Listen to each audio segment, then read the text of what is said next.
Magandang umaga po, Yusek. Ma'am, si Mrs. Zimmerman mentioned na butot balat na daw si former President Rodrigo Duterte. Do you think this is a cause of concern considering that the investigation about the alleged human rights violations still ongoing?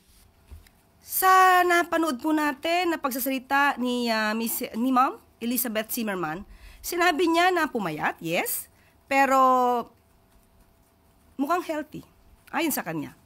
At he's okay. Ang sabi pa nga daw ng dating Pangulo ay, you go home. I'm fine. I'm okay.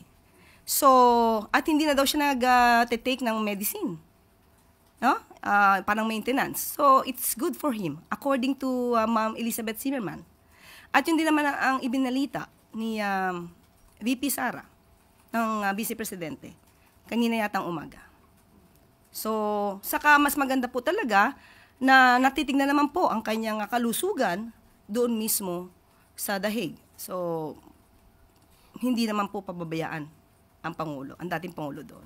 So you don't see this as a cause of concern given the situation? Sa ngayon po, dahil mismo ang pamilya niya nagsabi na okay po ang Pangulo, ang kailangan na lang po siguro niya ay exercise.